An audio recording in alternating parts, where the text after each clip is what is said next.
खुलुमबाय बड'लेण्ड पाब्लिक रादाब नागिरै नोंथांमोनखौ बरायबाय। दानि मुगाया ससियेल मिडियानि मुगा।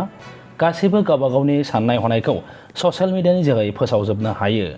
आथिखालाव बर' लाइमोनफोरनि गेजेराव फेसबुकआव दान्थे बिदान्थे जालायनायखौ सरासनस्रा गोरलैयैनो नुनो थाङो।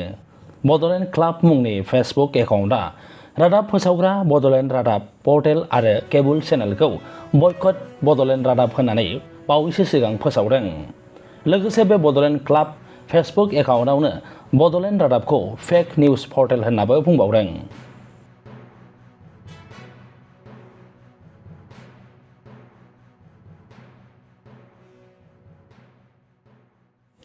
बड'लेण्ड क्लाब फेसबुक एकाउन्टआव लिरदों, मोनसेल' राजखान्थि हान्जानि रेफारेन्स लानानै खौरां दैथायनाया जों बर' हारिखौ गुबुंले थासारि सोमजिहोगासिनो दं, जायनि जाहोनाव बर' लाइमोनफोरा नंखाय खौरांखौसो सानफ्रोमबो मोनगासिनो दं। बेनिखायनो बेबायदि फेक निउज पर्टेल खौरांनिफ्राय बर' लाइमोनफोरा गोजानाव थानायनि गोनांथि दं।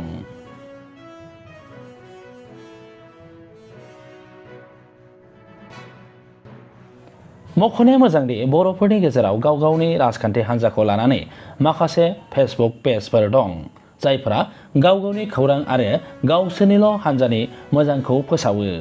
बेराफारसे गुबुननिखौ रायो, सोंखारियो आरो बेफोरबायदिखौनो फोसावो फेसबुक पेजफोराव। फिन बुंफिनदों बड'लेण्ड क्लाब फेसबुक एकाउन्टआ बड'लेण्ड रादाबखौ फेक निउज पर्टेल होननानै गावनि एकाउन्टआव फोसावदों। नोंथांमोना नायगासिनो दंमोन बड'लेण्ड पाब्लिक रादाब। गोजोन्थों।